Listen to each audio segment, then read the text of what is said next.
میں نے اپنی زندگی میں اپنے اب تک کے کریئر میں کبھی ایسا الجھا ہوا کیس نہیں دیکھا تھا۔ سمجھ میں نہیں آتا تھا کہ کون برا اور کون صحیح ہے، کون اچھا ہے اور کون حق پہ ہے۔ یہ سمجھنا انتہائی مشکل ہو چکا تھا۔ بالآخر یہ فیصلہ کیا گیا کہ دونوں سے الگ الگ بات کی جائے، لیکن ایک ہی دن پر اور پتہ چلے کہ مظلوم کون ہے اور ظالم کون ہے۔ میرا نام محمد جبار ہے۔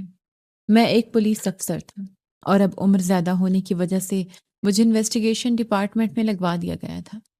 یہاں پر مجھے زیادہ کام نہیں کرنا پڑتا تھا، لیکن میری فیس ریڈنگ سکلز اتنی اچھی تھیں کہ میں شکل دیکھتے ہی پہچان جاتا تھا کہ مجرم کون ہے، اور مجھے زیادہ محنت نہیں کرنی پڑتی تھی۔ یہ کام زیادہ آسان تھا، بس مجرموں سے انٹروگیشن کرنی ہوتی تھی اور اپنی رائے دینی ہوتی تھی۔ مجھے ایک الگ کمرہ ملا ہوا تھا۔ اب عمر کے آخری حصے میں اسی طرح کا کام کرنا چاہتا تھا اور کر رہا تھا جب میرے پاس ایک کیس آیا۔ اس وقت میں اپنے گھر کے حوالے سے بھی کافی پریشان تھا۔ میری بیٹی کی شادی تھی اور میں مسائل میں گھرا ہوا تھا۔ ایسا نہیں تھا کہ پیسوں کی کمی تھی، لیکن میں سوچ سمجھ کر اس کا رشتہ کر رہا تھا، اسی لیے ذہن پہلے سے مصروف تھا۔ لیکن پھر مجھے اطلاع ملی کہ ایک زنا کے مجرم کا کیس آیا ہے۔ مجھے زنا سے سخت نفرت تھی۔ بے شک یہ بہت بڑا گناہ ہے اور ایسے مجرموں پر مجھے بہت زیادہ غصہ آتا تھا۔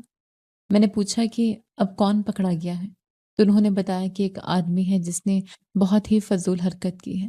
اس نے اپنے ہی گھر کے اندر زنا کیا ہے۔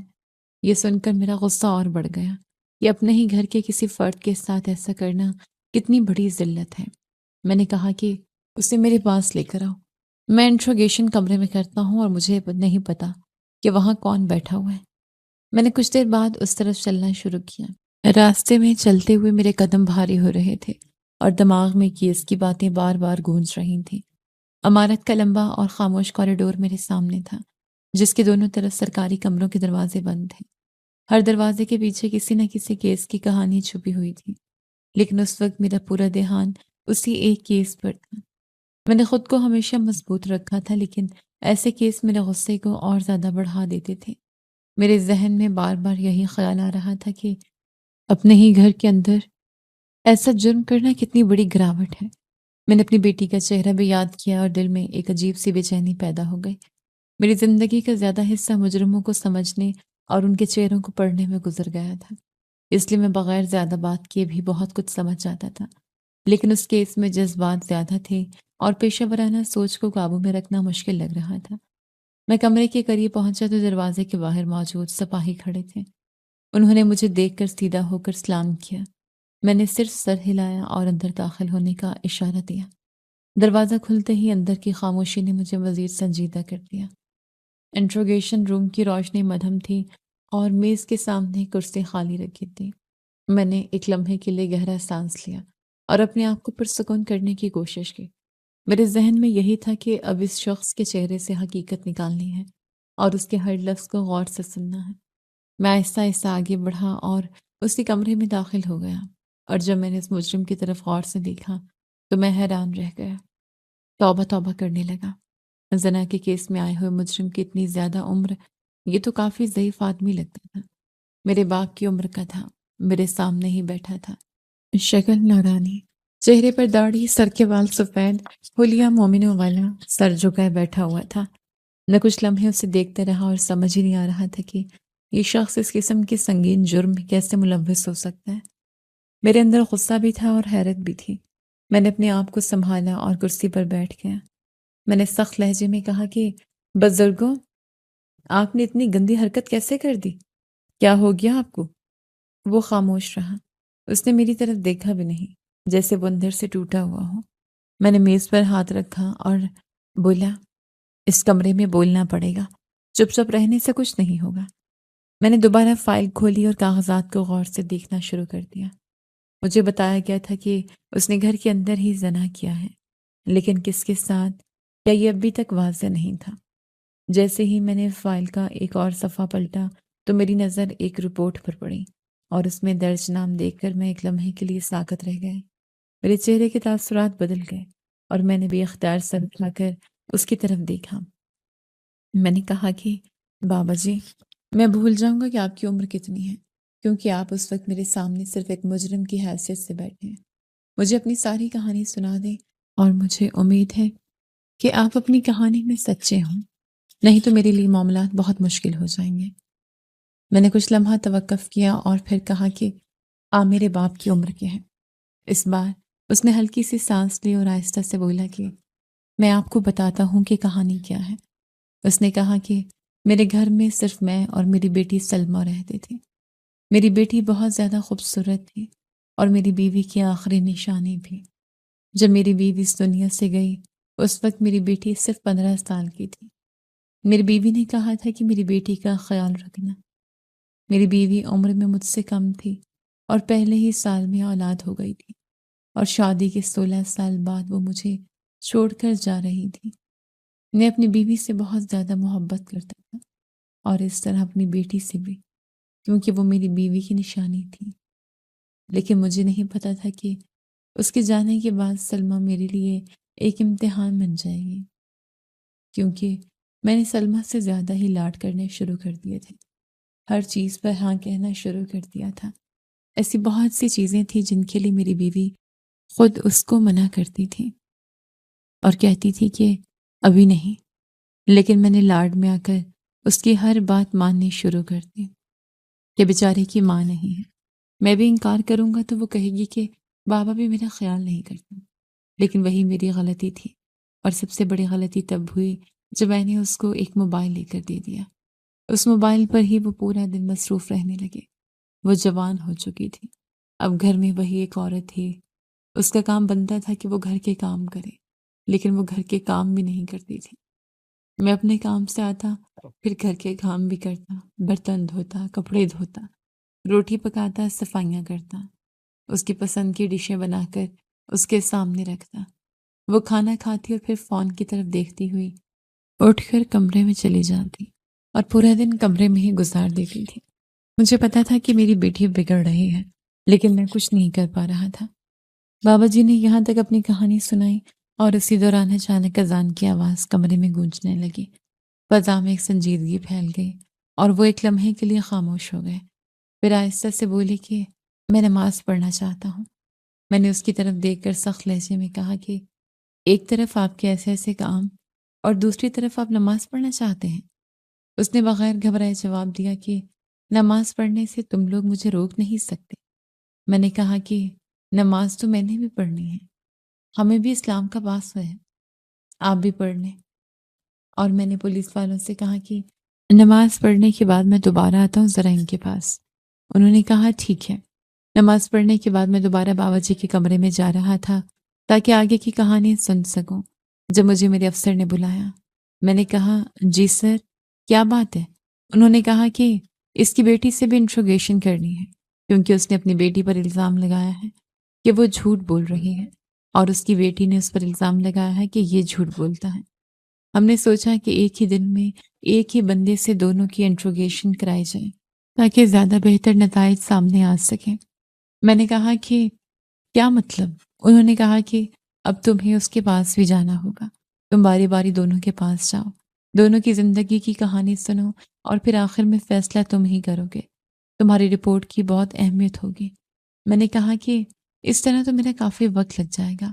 انہوں نے کہا کہ وقت لگ جائے، بے شک، کیس بڑا نازک ہے۔ اگر معاشرے میں یہ ثابت ہو گیا کہ ایک باپ نے اپنی بیٹی کے ساتھ یہ سب کچھ کیا ہے، تو پھر میڈیا والے اور سوشل میڈیا والے سب اٹھ جائیں گے اور معاملہ بڑا لمبا ہو جائے گا اور ہم سب پر مصیبت آ جائے گی۔ میں چاہتا ہوں کہ ابھی ہی صحیح فیصلہ کر کے اس بات کو یہیں پر ختم کیا جائے، یا تو راضی نامہ کروا دیا جائے یا پھر سزا دی جائے، لیکن یہ معاملہ زیادہ نہ چلے، اور اگر اچھلے بھی تو اس سے پہلے ہمیں اس بات کا پتہ ہو۔ میں نے سر سے کہا ٹھیک ہے۔ انہوں نے کہا کہ اب تم لڑکی کے پاس جاؤ اور اس کی کہانی سنو، اور باری باری دونوں کی کہانیاں سن کر پھر شام تک مجھے رپورٹ چاہیے۔ میں نے کہا ٹھیک ہے۔ اب مجھے سلمیٰ کے پاس جانا تھا۔ میں کمرے کی طرف گیا۔ جیسے میں اندر داخل ہوا، سلمیٰ سامنے بیٹھی تھی، واقعی جیسے اس کے باپ نے بتایا تھا، بہت خوبصورت لڑکی۔ اس کے چہرے پر ایک عجیب سی معصومیت تھی، آنکھوں میں تھکن اور بے چینی واضح تھی، سر پر چادر ٹھیک سے لی ہوئی تھی اور خاموشی سے نیچے دیکھ رہی تھی۔ میں نے کرسی کھینچی اور بیٹھ گیا۔ اور اپنا تعارف کروایا۔ پھر میں نے اس کی طرف دیکھا، دیکھتے ہوئے کہا کہ مجھے بتا کہ تم نے اپنے ہی باپ پر ایسا الزام کیوں لگایا ہے؟ میں نے کہا کہ بتاؤ تو۔ وہ اپنی کہانی سنانے لگی۔ اس نے کہا کہ میری عمر بہت کم تھی جب میری ماں اس دنیا سے چلی گئی اور میں صرف بابا کے ساتھ رہ گئی، لیکن بابا نے مجھے کبھی محبت نہیں دی۔ ان کو بس ماں کے بعد میں دوسری نوکرانی مل گئی، کیونکہ وہ میری ماں سے بھی محبت نہیں کرتے تھے اور مجھے گھر میں قید رکھتے تھے اور اسلام کے نام پر ناجائز پردہ بھی کرواتے تھے، یعنی کہ ضرورت سے زیادہ کہیں لے کر بھی نہیں جاتے تھے۔ نہ ہمارے گھر میں ٹی وی تھا، نہ کوئی اور چیز، پورا دن بس گھر میں ہی بیٹھنا ہوتا تھا۔ میں سارے گھر کے کام کرتی تھی، کھانا بناتی تھی، صفائیاں کرتی تھی، جھاڑو دیتی تھی، بابا کی خدمت کرتی تھی، رات کو ان کے پاؤں دبا کر سوتی تھی، اور وہ مجھے ساتھ ساتھ یہ بھی کہتے تھے کہ عورت کا صرف اتنا ہی کام ہوتا ہے، مرد کبھی بھی عورت کے لیے گھر کے کام نہیں کرتا، اور اگر کرے تو وہ مرد نہیں ہوتا۔ بابا نے گھر میں میری زندگی کافی مشکل بنا رکھی تھی، لیکن پھر بھی میں چپ چاپ گزارا کر رہی تھی، کیونکہ مجھے پتا تھا کہ یہ میرا گھر ہے۔ اگر میں یہاں نہیں رہوں گی تو کہاں جاؤں گی؟ ماں بھی اس دنیا میں نہیں تھی۔ سلمیٰ چپ ہو گئی، اس کی آواز رک گئی اور اس کی آنکھوں میں نمی آ گئی، جیسے وہ بہت پرانی تکلیف دوبارہ جھیل رہی ہوں۔ میں کچھ دیر اسے دیکھتا رہا اور میرے چہرے کے تاثرات بدلتے جا رہے تھے، کیونکہ جو کہانی ابھی میں نے سنی تھی وہ اس کے باپ کی کہانی سے بالکل مختلف تھی۔ جہاں باپ نے اسے بگڑی ہوئی اور لاپرواہ بیٹی کے طور پر پیش کیا تھا، وہاں یہ قید اور دباؤ میں جیتی ہوئی لڑکی لگ رہی تھی، اور ان دونوں بیانات کے درمیان حقیقت کہیں گم ہوتی ہوئی محسوس ہو رہی تھی۔ دوسری طرف جا کر سلمیٰ کا بیان سنا تو اس نے کہا کہ میرے بابا نے ہمیشہ میرے اوپر ظلم کیا۔ میں نے کہا کہ تمہارے بابا نے تمہاری شادی کیوں نہیں کروائی؟ تمہاری شادی کی عمر تھی، انہوں نے تمہاری شادی کروا دینی چاہیے تھی۔ میں نے یہ سوال اس لیے کیا کیونکہ میرے ذہن میں بابا دیگی کا بیان بھی موجود تھا۔ سلمیٰ نے کہا کہ میرے تو اتنے رشتے آتے تھے، بابا خود انکار کر دیتے تھے۔ وہ کہتے تھے کہ میں نے اپنی بیٹی کی شادی نہیں کرنی ہے۔ میں گھر میں کپڑے بھی سیتی تھی اور میری کمائی سے ہی گھر چلتا تھا، اس لیے بابا میری شادی نہیں کروانا چاہتے تھے۔ ان دونوں باپ بیٹی کے بیانات میں زمین و آسمان کا فرق محسوس ہو رہا تھا۔ اب تو معاملہ مزید الجھتا جا رہا تھا اور ہر گزرتے لمحے کے ساتھ ایک نئی تصویر سامنے آ رہی تھی۔ میں نے اس سے پوچھا کہ پھر یہ سب کچھ کیسے شروع ہوا جو تم نے اپنے باپ پر الزام لگایا؟ وہ کچھ لمحے خاموش رہی، جیسے الفاظ تلاش کر رہی ہوں، پھر بولی، پہلے مجھے لگا کہ وہ میری شادی اس لیے نہیں کروانا چاہتے کیونکہ وہ خرچہ نہیں کرنا چاہتے، لیکن پھر مجھے بعد میں سمجھ آئی کہ وہ شادی اس لیے نہیں کر رہے تھے کیونکہ وہ مجھے اپنے لیے رکھنا چاہتے تھے، اور آہستہ آہستہ انہوں نے یہ سب کچھ میرے ساتھ کرنا شروع کر دیا، اور میں اس دلدل میں پھنس گئی، نہ کسی کو بتا سکتی تھی، نہ کہیں جا سکتی تھی، اور پھر آخر میں نے ان کے خلاف کیس کر دیا۔ میں نے کہا کہ اتنے عرصے تک کیوں برداشت کیا؟ یہ ہمت پہلے کیوں نہیں کی؟ وہ تھوڑا سا نیچے دیکھ کر بولی کہ ہمت نہیں تھی، لیکن وقت کے ساتھ ساتھ ہمت آ گئی۔ میں نے سوچا کہ ساری زندگی ایسے تو نہیں گزر سکتی، ہمت آنے میں دیر لگتی ہے۔ پولیس میں ہیں آپ نے ایسی بہت سی کہانیاں سنی ہوں گی، کوئی بھی اتنی جلدی فیصلہ نہیں کرتا۔ میں کچھ دیر خاموش کھڑا رہا، اس کی باتیں سن کر میرے ذہن میں ایک الجھن اور بھی بڑھ گئی تھی، کیونکہ دونوں طرف سے کہانی اتنی مختلف تھی کہ سچ تک پہنچنا آسان نہیں لگ رہا تھا۔ میں نے کہا کہ ٹھیک ہے، میں آتا ہوں۔ میں وہاں سے اٹھا اور دوبارہ بابا جی کے کمرے کی طرف چل پڑا۔ راستے میں میرے قدم پہلے سے زیادہ بھاری تھے، میرے ذہن میں بار بار دونوں بیانات گھوم رہے تھے۔ ایک طرف وہ باپ تھا جو خود کو مجبور اور بے بس بتا رہا تھا، اور دوسری طرف وہ بیٹی تھی جو خود کو قید اور ظلم میں بتا رہی تھی۔ کمرے کے باہر پہنچ کر میں ایک لمحے کے لیے رکا۔ دروازے کے باہر کھڑے سپاہی نے مجھے دیکھا اور دروازہ کھول دیا۔ میں اندر داخل ہوا تو بابا جی وہیں اپنی جگہ پر بیٹھے تھے، سر جھکا ہوا، چہرے پر ایک عجیب سی تھکن اور سکون دونوں ایک ساتھ تھے، جیسے وہ کسی اندرونی جنگ سے گزر رہے ہوں۔ میں نے کرسی کھینچی اور ان کے سامنے بیٹھ گیا۔ اس بار میں نے پہلے سے زیادہ سنجیدگی سے ان کی طرف دیکھا اور کہا کہ میں آپ کی بیٹی کا بیان بھی سن چکا ہوں۔ یہ جملہ سنتے ہی ان کے چہرے پر ایک ہلکی سی تبدیلی آئی، جیسے انہیں اندازہ ہو گیا ہو کہ اب دونوں طرف کی باتیں ایک دوسرے کے سامنے آ چکی ہیں۔ وہ کچھ دیر خاموش رہے، پھر آہستہ سے بولے، پھر آپ کو کیا لگا؟ ان کا یہ سوال سیدھا میرے دل تک گیا، کیونکہ اس وقت میرے پاس کوئی فوری جواب نہیں تھا۔ میں نے صرف اتنا کہا کہ ابھی میں فیصلہ نہیں کر رہا، میں صرف حقیقت سمجھ رہا ہوں۔ انہوں نے گہرا سانس لیا اور اپنی نظریں زمین پر جما دیں۔ پھر وہ بولے کہ میں آپ کو آخر کی بات بتاتا ہوں، جس کے بعد سب کچھ بدل گیا۔ میں نے کہا بتائیں۔ ان کی آواز تھوڑی بھاری ہو گئی، جیسے وہ کسی بہت پرانی اور تکلیف دہ یاد کو کھول رہے ہوں، اور انہوں نے کہا کہ میں نے اپنی بیٹی کو کبھی نقصان نہیں پہنچایا۔ میں نے ہمیشہ اسے اپنی بیٹی سمجھا، لیکن وہ وقت کے ساتھ مجھ سے دور ہوتی گئی اور گھر کے اندر ہم دونوں کے درمیان غلط فہمیاں بڑھتی گئیں۔ میں نے ہر ممکن کوشش کی کہ وہ سنبھل جائے، لیکن حالات میرے قابو میں نہیں رہے۔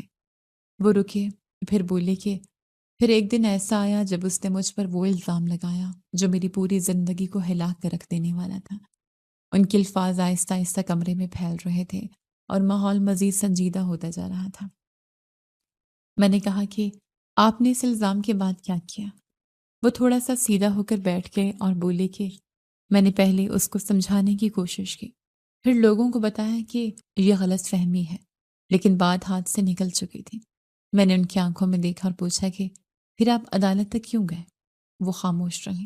چند لمحے بعد بولی کہ میں اس لیے گیا کیونکہ مجھے لگا کہ اگر میں خاموش رہا تو میری پوری زندگی ختم ہو جائے گی، اور میں نے صرف سچ کے لیے آواز اٹھائی تھی۔ یہ کہہ کر وہ دوبارہ خاموش ہو گئے۔ میں نے نوٹ بک بند کی اور کہا کہ میں دوبارہ آؤں گا۔ میں اٹھا اور کمرے سے باہر نکل آیا، لیکن اب میرے ذہن میں الجھن پہلے سے بھی زیادہ بڑھ چکی تھی، کیونکہ دونوں طرف سے سچ ہونے کا دعویٰ مضبوط لگ رہا تھا اور اصل حقیقت ابھی بھی پردے میں تھی۔ تھوڑی دیر کے بعد جب میں رپورٹ بنا رہا تھا، بابا جی نے دوبارہ مجھے بلایا اور کہا کہ مجھے آپ سے آخری بات کرنی ہے۔ میں نے فائل بند کی اور ان کی طرف دیکھا۔ میں نے کہا کہ اب کیا بات ہے؟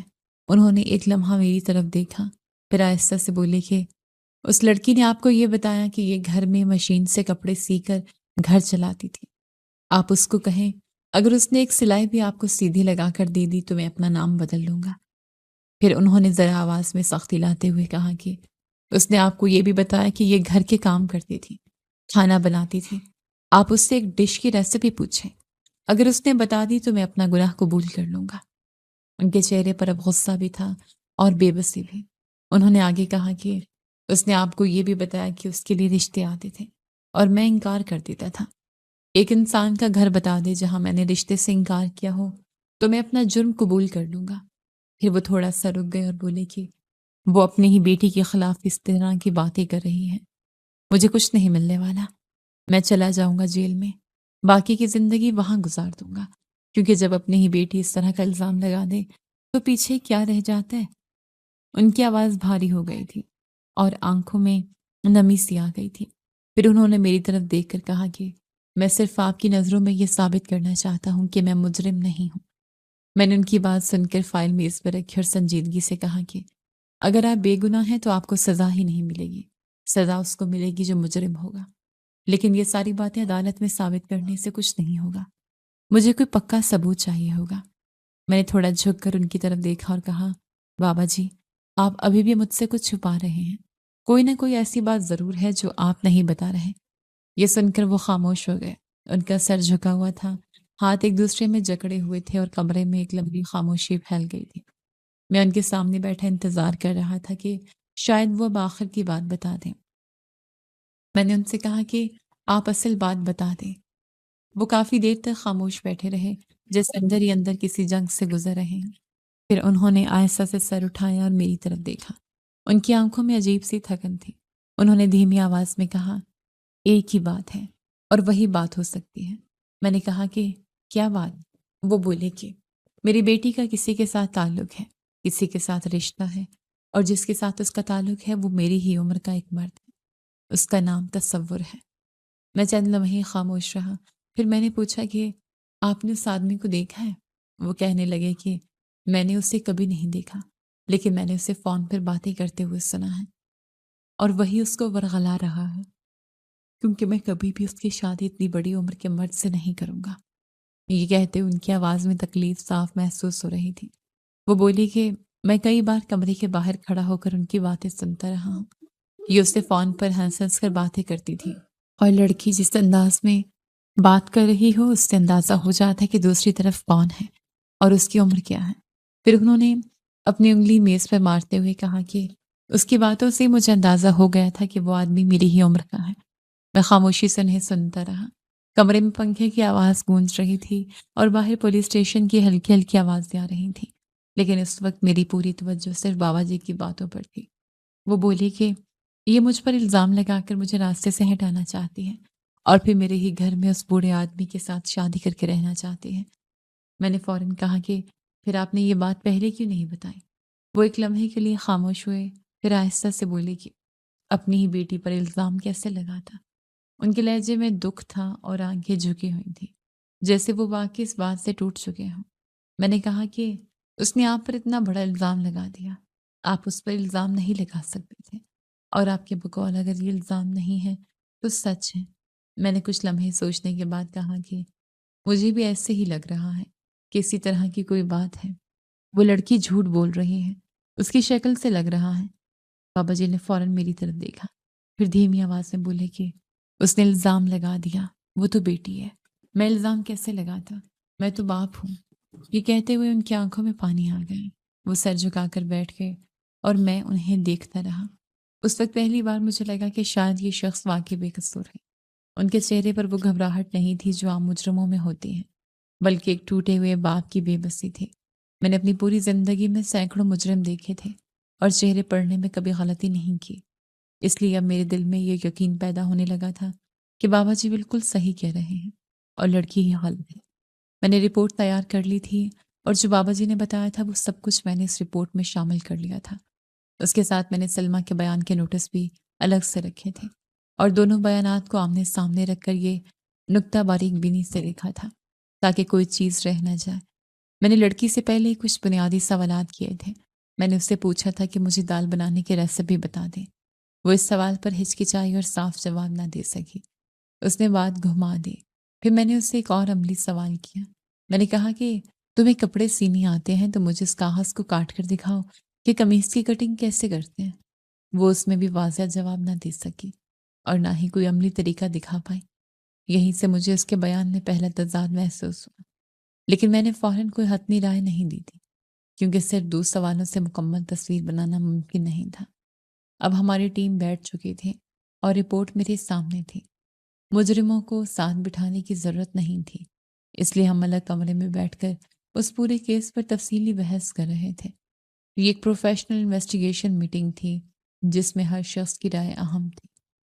ہم سب نے فائلیں کھول رکھی تھیں اور ہر نکتے پر بحث شروع ہو چکی تھی۔ ٹیم کے کچھ لوگ سلمیٰ کے حق میں دلائل دے رہے تھے اور کچھ بابا جی کے حق میں بات کر رہے تھے۔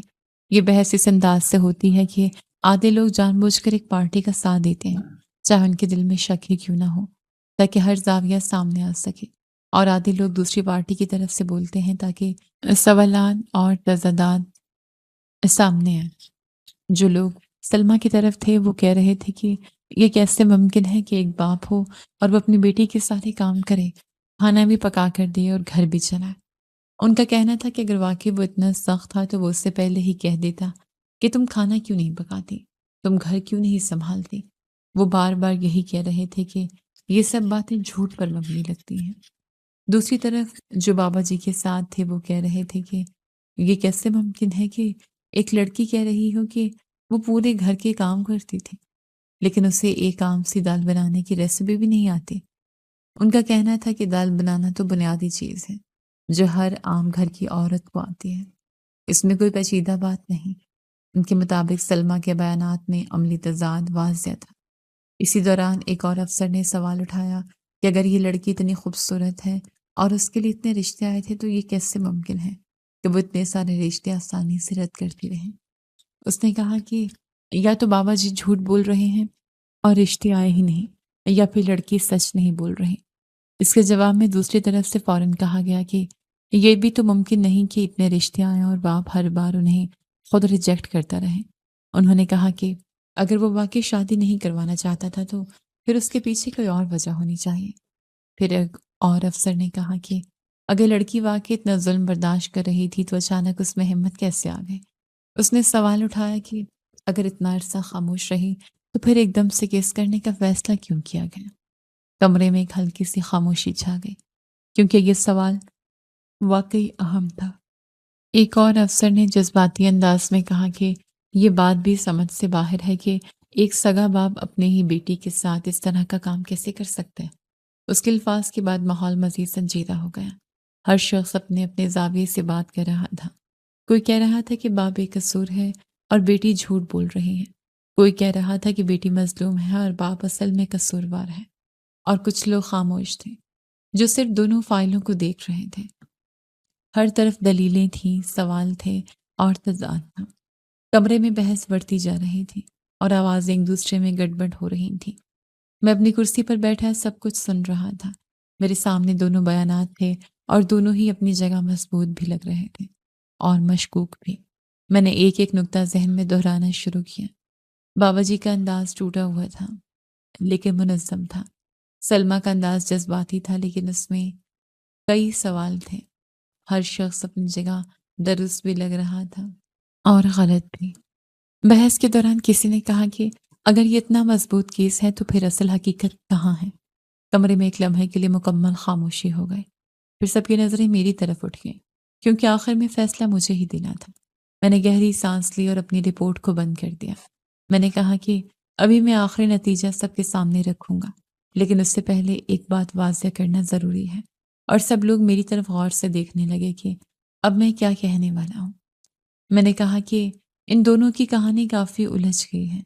ان دونوں کے بیانات میں زمین آسمان کا فرق ہے، لیکن اب ایک کڑی ایسی ہے جو اگر ثابت ہو گئی تو پھر پتہ چل جائے گا کہ مجرم کون ہے، اور وہ کڑی ہے تصور۔ میں نے سب کی طرف دیکھ کر کہا کہ تصور کو ڈھونڈو۔ اگر تصور منظر میں آ گیا تو اس کا بیان سب سے زیادہ اہم ہوگا۔ اگر تصور ہے تو پھر یہ لڑکی ہی مجرم ہے، اور اگر تصور نام کا کوئی شخص اس کی زندگی میں نہیں ہے اور بابا جی نے جھوٹ بولا ہے، الزام لگایا ہے، تو پھر بابا جی ہی غلط ہیں۔ میں نے آگے کہا کہ باقی ساری باتیں ایک طرف، زیادہ پوائنٹس بابا جی کے حق میں جا رہے ہیں، کم پوائنٹس لڑکی کے حق میں جا رہے ہیں، لیکن اب تصور کے بیان سے ہی اس کیس کا فیصلہ ہوگا۔ سب نے میری بات سنی تو بولے آپ ٹھیک ہیں، تصور کو ڈھونڈتے ہیں۔ میں نے بابا جی کی طرف دیکھا اور پوچھا۔ انہوں نے کہا کہ مجھے نہیں پتا یہ لڑکی اپنے فون پر لاک لگا کر رکھتی تھی۔ مجھے فون کے بارے میں زیادہ سمجھ نہیں ہے، مجھے چیزیں اتنی سمجھ نہیں آتی۔ اس کے فون میں ہی اس کا نمبر ہے، وہیں سے نمبر نکال لو، آپ لوگ بلا سکتے ہو یا جو بھی کرنا ہے۔ پھر میں نے سلمہ کی طرف دیکھا اور اس سے پوچھا تو وہ فوراً انکار کرنے لگی۔ اس نے کہا کہ تصور میری زندگی میں تو تصور نام کا کوئی شخص ہے ہی نہیں۔ میں پاگل ہوں جو میں کسی بوڑھے شخص سے شادی کرنا چاہوں گی۔ اس کے لہجے میں گھبراہٹ آ گئی تھی، لیکن وہ پھر بھی اپنے الفاظ پر قائم رہنے کی کوشش کر رہی تھی۔ لیکن جب ہم نے اس کا فون مانگا تو وہ اچانک مزید گھبرا گئی۔ اس نے کہا کہ میرے پاس فون بھی نہیں تھا۔ بابا جی نے فوراً کہا کہ میں نے اسے خود فون لے کر دیا ہے۔ اب کمرے میں ایک نیا سچ سامنے آ رہا تھا اور ہر شخص ایک دوسرے کو دیکھ رہا تھا۔ ہم لوگوں نے فیصلہ کیا کہ گھر کی دوبارہ تلاشی لی جائے۔ ہم لوگ فوراً اس کے گھر گئے۔ گھر ایک سادہ سا مگر منظم انداز میں رکھا ہوا تھا۔ ہر چیز اپنی جگہ پر تھی لیکن اس ماحول میں اب اعتماد نہیں رہا تھا۔ ہم نے ہر کمرہ چیک کیا، ہر دراز کھولی، ہر جگہ غور سے دیکھا اور آخرکار ہمیں فون مل گیا۔ فون ملتے ہی کمرے میں ایک لمحے کے لیے خاموشی چھا گئی۔ میں نے فون اٹھایا اور واپس آ کر سلمہ کے سامنے رکھ دیا۔ میں نے کہا کہ فون کے بارے میں تم نے جھوٹ کیوں بولا؟ وہ چند لمحے خاموش رہی، پھر آہستہ سے بولی، میں گھبرا گئی تھی۔ میں نے اس کی طرف دیکھا اور کہا کہ اس کا لاک کھولو اور تصور کا نمبر نکال کر دو۔ یہ سنتے ہی اس کے چہرے کے تاثرات بدل گئے۔ اس کی آنکھوں میں ایک عجیب سا خوف ابھر آیا۔ وہ چند لمحے خاموش رہی، جیسے اندر ہی اندر کسی کشمکش سے گزر رہی ہو۔ اس کے ہاتھ ہلکے سے کانپنے لگے اور اس نے نظریں نیچی کر لی۔ کمرے میں موجود ہر شخص اسے دیکھ رہا تھا اور اس وقت یہ صاف محسوس ہو رہا تھا کہ اب اصل حقیقت بہت قریب آ چکی ہے۔ یہ بات تو سچ ہے کہ جہاں ایک جھوٹ ہوتا ہے وہاں باقی جھوٹ بھی ہوتے ہیں۔ اس لڑکی نے کہا کہ میرے پاس فون ہی نہیں۔ یہ بہت بڑا جھوٹ تھا جب اس کے پاس فون تھا، اور اب اگر اس میں تصور کا نمبر نکل آتا تو پھر اس کا مطلب یہ لڑکی جھوٹی تھی۔ ہم لوگوں نے اس پر تھوڑا دباؤ ڈالا اور سخت لہجے میں کہا کہ نمبر نکال کر دو، تصور کا ہمیں اس سے بات کرنی ہے، اسے یہاں بلانا ہے۔ اس بار سلمہ پہلے سے زیادہ گھبرا گئی تھی۔ اس کے چہرے پر واضح پریشانی تھی، جیسے وہ اندر ہی اندر ٹوٹ رہی ہوں۔ آخرکار اس نے ڈرتے ڈرتے فون کا لاک کھولا۔ کمرے میں ایک لمحے کے لیے مکمل خاموشی چھا گئی تھی۔ میں اس کے قریب کھڑا تھا اور میری نظریں سیدھی اس کے ہاتھوں پر تھیں۔ جیسے ہی فون کھلا تو تصور کا نمبر سامنے آ گیا۔ ہم نے جب کال لاگ کھولے تو صورتحال مزید واضح ہونے لگی۔ دن کے مختلف اوقات میں اس نمبر سے بے شمار کالز کی تھیں اور اتنی ہی کالز واپس آئی تھیں۔ یہ صرف ایک دو دن کا معاملہ نہیں تھا، بلکہ کافی عرصے کی سرگرمی نظر آ رہی تھی۔ آج کے دور میں عام طور پر لوگ سوشل میڈیا پر بات کرتے ہیں، واٹس ایپ پر میسیجز پر رابطہ رکھتے ہیں اور چیٹنگ کے واضح ثبوت ہوتے ہیں، لیکن یہاں معاملہ مختلف تھا۔ یہاں کوئی واضح چیٹنگ ریکارڈ نہیں تھا، صرف کالز کا ایک مسلسل سلسلہ تھا، لیکن یہ کالز ایک مضبوط ثبوت بن رہی تھی۔ کیونکہ کوئی نام صرف فون میں محفوظ ہو اور اس پر مسلسل رابطہ بھی ہو تو یہ محض اتفاق نہیں ہوتا۔ سلمیٰ کے فون میں تصور کا نمبر باقاعدہ محفوظ تھا اور اس سے مسلسل رابطہ بھی تھا۔ اس کا مطلب یہ تھا کہ کوئی نہ کوئی تعلق ضرور موجود تھا۔ اب صورتحال بدل رہی تھی۔ اب یہ سوال کمزور ہوتا جا رہا تھا کہ آیا تصور وجود رکھتا ہے یا نہیں، کیونکہ ڈیٹا خود ایک حقیقت بتا رہا تھا۔ میں نے فون واپس میز پر رکھا اور ایک لمحے کے لیے سوچ میں پڑ گیا۔ اب اس لڑکی سے مزید سوال کرنے کی ضرورت کم ہو رہی تھی، کیونکہ اصل سمت سامنے آ چکی تھی۔ میں نے اپنی ٹیم کی طرف دیکھا اور کہا کہ اب ہم اس بندے تک خود پہنچیں گے۔ میں نے فوراً ٹیکنیکل ڈپارٹمنٹ کو کال کی اور نمبر ان کے حوالے کیا۔ میں نے کہا کہ اس شخص کا مکمل ریکارڈ نکالو، اس کا نام، پتہ، رہائش، ہر چیز چاہیے، اور فوراً اس کو کال کر کے اطلاع دو کہ وہ فوراً طور پر ہمارے آفس میں پیش ہو۔ دوسری طرف سے جواب آیا کہ ٹھیک ہے۔ میں نے فون بند کیا اور اپنی ٹیم کو بتایا کہ اب اصل ٹاسک تصور ہے۔ کمرے میں موجود ہر شخص سنجیدہ ہو چکا تھا۔ ہر کسی کو اندازہ تھا کہ اب کیس ایک نئے مرحلے میں داخل ہو گیا ہے۔ کچھ دیر بعد ٹیکنیکل ٹیم کی طرف سے ابتدائی رپورٹ آ گئی۔ انہوں نے بتایا کہ نمبر ایک فالس سم پر رجسٹرڈ ہے اور اس کی لوکیشن ٹریسنگ شروع کر دی گئی ہے۔ کچھ ہی لمحوں میں اس کا ایریا بھی کنفرم ہو جائے گا۔ میں نے رپورٹ ہاتھ میں پکڑی اور گہری سانس لی۔ اب ہر چیز ایک طرف جا رہی تھی۔ اب ہمیں صرف تصور کا انتظار تھا۔ سلمیٰ اب بھی خاموش بیٹھی تھی۔ اس کی نظریں زمین پر تھیں۔ بابا جی کے بارے میں اب تک کوئی حتمی نتیجہ نہیں نکلا تھا، لیکن صورتحال واضح طور پر بدل چکی تھی۔ اب سوال یہ نہیں تھا کہ کون جھوٹ بول رہا ہے، بلکہ اصل سوال یہ تھا کہ تصور آخر ہے کون اور اس کا کردار اس پوری کہانی میں کیا ہے۔ میں اپنی کرسی پر بیٹھے انتظار کرنے لگا۔ ٹائم آہستہ آہستہ گزر رہا تھا اور ہر گزرتے لمحے کے ساتھ کمرے کا ماحول مزید بھاری ہوتا جا رہا تھا۔ تھوڑی دیر بعد ٹیکنیکل ڈپارٹمنٹ کی طرف سے دوبارہ کال آئی۔ میں نے فوراً فون اٹھایا۔ دوسری طرف سے بتایا گیا کہ تصور کا لوکیشن ٹریس ہو چکا ہے اور وہ شہر کے ایک درمیانی علاقے میں موجود ہے۔ ہم نے فوراً اس کی ٹیم روانہ کی۔ اب پورا کیس ایک ایسے موڑ پر آ چکا تھا جہاں ہر چیز صرف ایک شخص پر آ کر رک گئی تھی، اور وہ شخص تھا تصور۔ اب سب کی نظریں اسی پر تھیں کہ جب وہ سامنے آئے گا تو کیا سچ سامنے آئے گا، یا پھر یہ الجھن مزید گہری ہو جائے گی۔ لیکن ایک عجیب سی بات ہوئی۔ لوکیشن پر جب ٹیم پہنچی تو وہاں کوئی گھر موجود نہیں تھا۔ یہ دیکھ کر سب لوگ ایک لمحے کے لیے رک گئے۔ کسی کو سمجھ نہیں آ رہی تھی کہ ٹیکنیکل ٹیم کی رپورٹ غلط کیسے ہو سکتی ہے، لیکن سسٹم بار بار یہی دکھا رہا تھا کہ لوکیشن اسی جگہ کی ہے۔ تھوڑی دیر بعد لوکیشن خود بخود تبدیل ہونا شروع کر دی۔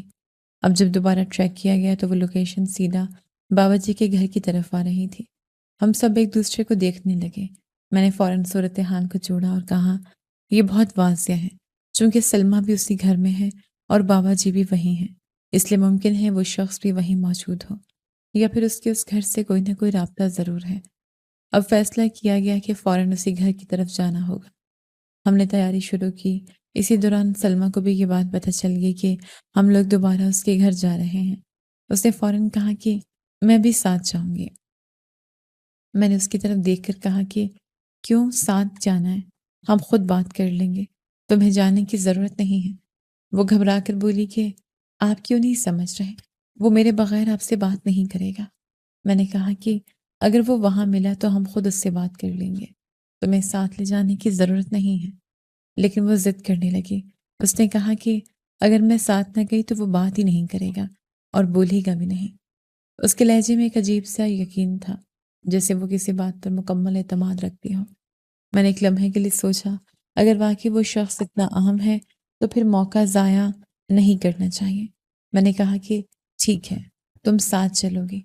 اب ہم نے فیصلہ کیا کہ سلمیٰ کو بھی ساتھ لے جایا جائے گا اور بابا جی کو بھی ساتھ لے لیا گیا، کیونکہ اب صورتحال پوری طرح بدل چکی تھی۔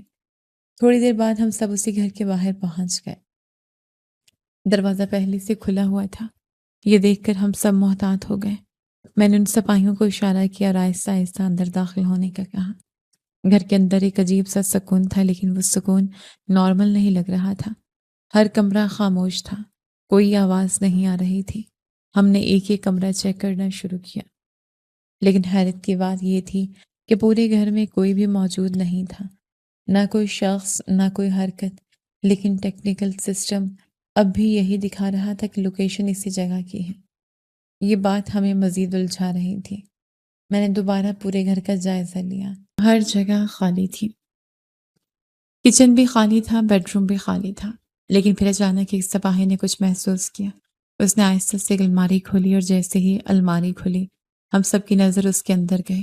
اس میں ایک فون رکھا ہوا تھا۔ ہم نے فوراً وہ فون نکالا۔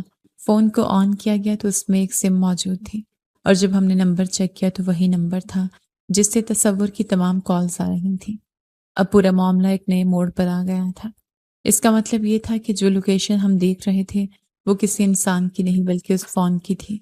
فون یہاں موجود تھا لیکن انسان نہیں تھا۔ اس کا مطلب واضح تھا کہ تصور اس گھر میں آیا تھا لیکن اب یہاں سے غائب ہو چکا تھا۔ میں نے فوراً ٹیم کو روکا اور صورتحال کو سمجھنے کی کوشش کی۔ میں نے سلمیٰ کی طرف دیکھا اور کہا کہ تم نے تو کسی طرح اس تک پیغام نہیں پہنچایا؟ وہ گھبرا کر بولی کہ نہیں، میں نے کچھ نہیں کیا۔ میں نے کہا کہ پھر وہ یہاں سے کیسے غائب ہو گیا؟ جو آدمی اپنا فون چھوڑ کر بھاگے وہ بہت سوچ سمجھ کر بھاگتا ہے۔ یہاں بھاگنے کی صورتحال نہیں تھی۔ میں نے فون کھول کر چیک کیا، اس میں صرف کال لاگز تھے، کوئی میسج نہیں تھا، کوئی چیٹ نہیں تھی، صرف مسلسل کالز کا ریکارڈ تھا، جس سے یہ بات مزید واضح ہو رہی تھی کہ ان کا رابطہ صرف کالز پر تھا۔ میں نے ایک لمحے کے لیے سر اٹھایا اور کمرے میں دیکھا۔ سب لوگ خاموش تھے اور اس کی خاموشی میں اچانک ایک اور بات سامنے آئی جس نے پورے کیس کا رخ بدل دینا تھا۔ میں نے آہستہ سے کہا کہ کچھ تو ہے جو ابھی بھی ہم سے چھپ رہا ہے۔ اور پھر یوں ہوا کہ ہمیں سلمیٰ کی آواز آئی، کہنے لگی کہ تصور، گھبراؤ نہیں، ان لوگوں کو سب کچھ پتہ چل گیا ہے۔ مجھ سے بہت بڑی غلطی ہو گئی ہے، میں نے سب کچھ بتا دیا ہے اور یہ لوگ یہاں آ گئے ہیں، لیکن تم فکر نہیں کرو، ہم پھر بھی شادی کریں گے، ہمیں کوئی نہیں روک سکتا، بابا بھی نہیں روک سکتے۔ ہم نے جب سامنے دیکھا تو سلمیٰ ایک کونے کی طرف دیکھ کر بول رہی تھی، لیکن اس طرف کوئی بھی موجود نہیں تھا۔ وہ مسلسل اسی ایک سمت میں دیکھ کر باتیں کر رہی تھی اور اس کے لہجے میں ایک عجیب سی شدت تھی۔ کہنے لگی، تصور، دیکھو، گھبراؤ نہیں، پریشان ہونے کی ضرورت نہیں ہے، یہ بہت اچھے لوگ ہیں، انہوں نے مجھ پر ہاتھ بھی نہیں اٹھایا، سب ٹھیک ہو جائے گا۔ وہ بار بار کسی کو تسلی دے رہی تھی لیکن سامنے خالی جگہ تھی۔ اس کا انداز ایسا تھا جیسے وہ واقعی کسی کے ساتھ کھڑی ہو اور بات کر رہی ہو۔ ہم سب ایک دوسرے کی طرف دیکھنے لگے۔ پہلے لمحے میں سب کو لگا کہ شاید وہ جان بوجھ کر ڈرامہ کر رہی ہے یا ہمیں الجھا رہی ہے، لیکن اس کی آنکھوں میں جو کیفیت تھی وہ عام جھوٹ سے مختلف تھی۔ وہ ایک ہی جگہ دیکھ کر مسلسل بول رہی تھی اور اس کے چہرے پر جذبات کی شدت بڑھتی جا رہی تھی۔ میں نے اپنے سپاہیوں کو اشارہ کیا کہ خاموش رہیں اور اسے غور سے دیکھیں۔ وہ کہتی رہی، تصور، تم فکر مت کرو، میں سب سنبھال لوں گی، میں نے ان کو سب بتا دیا ہے، لیکن ہم پھر بھی ساتھ رہیں گے۔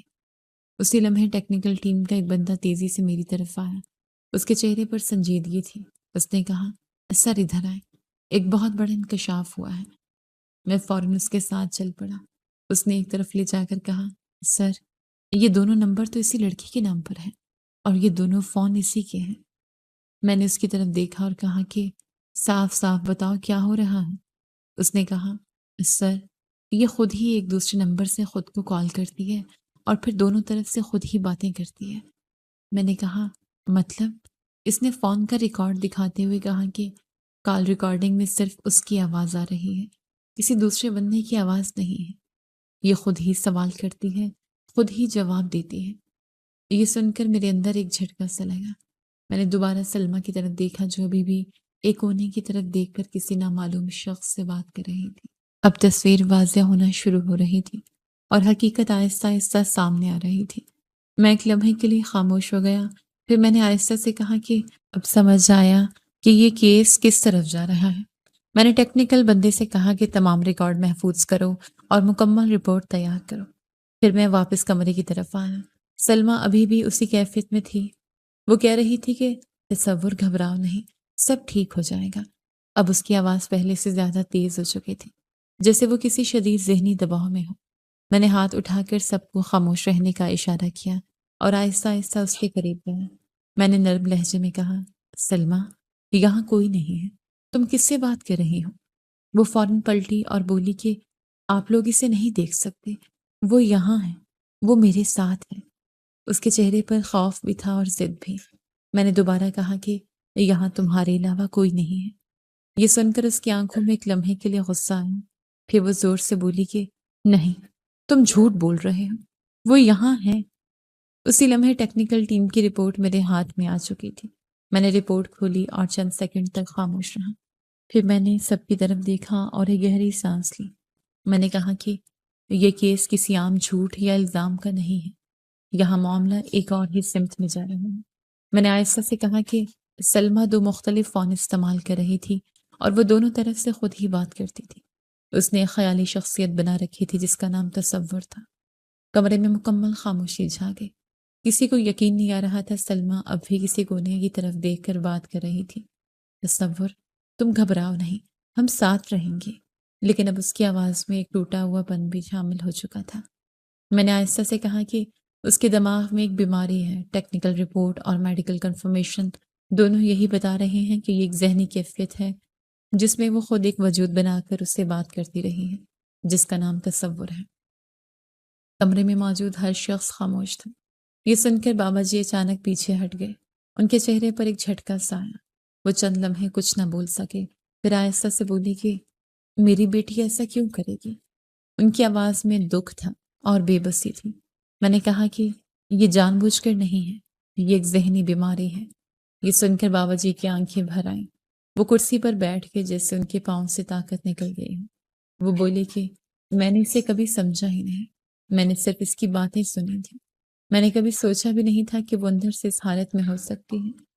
اب پورا منظر بدل چکا تھا۔ جو کیس ایک سنگین الزام سے شروع ہوا تھا وہ ایک نفسیاتی حقیقت میں تبدیل ہو چکا تھا۔ سلمیٰ ابھی بھی تصور سے بات کر رہی تھی۔ تصور، تم مجھے چھوڑ کر تو نہیں جاؤ گے نا؟ اور پھر وہ اچانک خاموش ہو گئی، جیسے کسی نے اس کی بات روک دی ہو۔ اس کے چہرے پر ایک خالی پن آ گیا تھا۔ میں نے اپنے سپاہیوں کو اشارہ کیا کہ اسے آہستہ سے سنبھالیں اور پھر میں نے آخری بار سب کی طرف دیکھا۔ اب یہ واضح تھا کہ اصل مجرم کوئی نہیں تھا، اصل مسئلہ ذہن کے اندر چھپا ہوا تھا اور یہی اس کیس کا سب سے بڑا انکشاف تھا۔ سلمیٰ کو نفسیاتی ڈاکٹر کے حوالے کیا گیا۔ اب اس کا علاج باقاعدہ دواؤں اور سیشنز کے ذریعے شروع ہو چکا تھا۔ ڈاکٹرز نے اس کی حالت کو باریکی سے سمجھ کر ایک مکمل پلان بنایا تھا جس میں اسے آہستہ آہستہ حقیقت اور خیالی دنیا کے فرق سے نکالنا تھا۔ بابا جی کو بھی الگ سے سمجھایا گیا تھا کہ اس پورے پروسیس میں ان کی سب سے بڑی ذمہ داری اپنی بیٹی کو وقت دینا ہے، اسے توجہ دینا ہے، محبت دینا ہے اور اس کے ساتھ ہر ممکن نرم رویہ رکھنا ہے۔ ڈاکٹر نے واضح کیا کہ ایسی دماغی کیفیت صرف کسی ایک وجہ سے نہیں ہوتی، یہ صدمہ، تنہائی، خوف اور جذباتی دباؤ کا مجموعہ بھی ہو سکتا ہے، اور اکثر ایسے کیسز میں انسان اپنے اندر ایک خیالی دنیا بنا لیتا ہے جس میں وہ اپنی حقیقت کو چھپا لیتا ہے۔ ڈاکٹر نے کہا کہ کوشش کی جائے گی کہ سلمیٰ آہستہ آہستہ نارمل زندگی کی طرف واپس آئے، لیکن اس کے لیے وقت، صبر اور مسلسل علاج ضروری ہے۔ میرا کام اس کیس میں ختم ہو چکا تھا۔ ہم نے قانونی اور انویسٹیگیشن کے لحاظ سے معاملہ سلجھا لیا تھا۔ اب یہ کیس پولیس کے دائرہ کار سے زیادہ میڈیکل اور انسانی ہمدردی کے دائرے میں آ چکا تھا، لیکن پھر بھی میرے ذہن میں سکون نہیں آیا تھا۔ میں نے سوچا کہ صرف رپورٹ بند کر دینا کافی نہیں ہوتا، اصل کہانیاں وہ ہوتی ہیں جو انسانوں کے ساتھ جڑ جاتی ہیں۔ کچھ دن بعد میں پہلی بار دوبارہ سلمیٰ سے ملنے گیا۔ وہ ایک چھوٹے سے ہسپتال کے کمرے میں بیٹھی تھی۔ اس کے چہرے پر پہلے جیسی بے چینی کم تھی، لیکن آنکھوں میں اب بھی ایک گہرا خلا موجود تھا۔ وہ مجھے دیکھ کر پہچان گئی، لیکن اس کا رد عمل بہت نرم تھا۔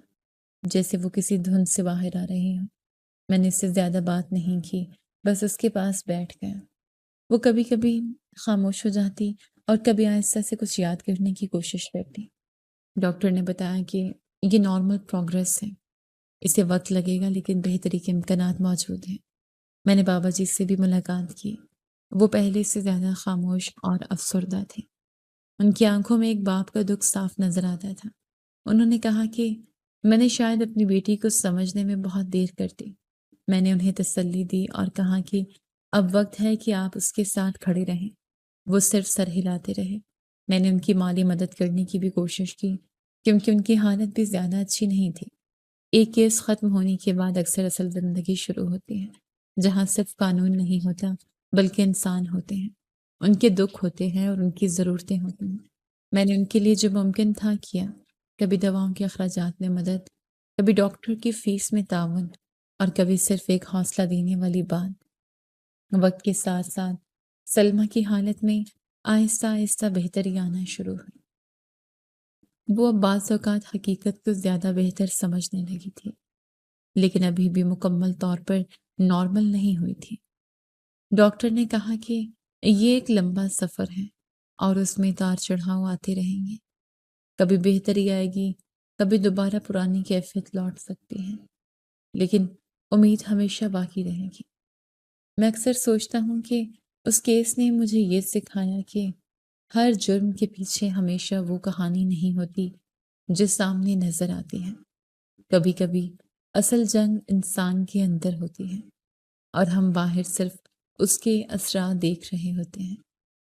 آخر میں یہی درخواست ہے کہ سلمیٰ کے لیے دعا کیجیے کہ وہ مکمل طور پر صحت مند ہو اور اپنی زندگی کو دوبارہ ایک عام اور پرسکون انداز میں شروع کر سکے۔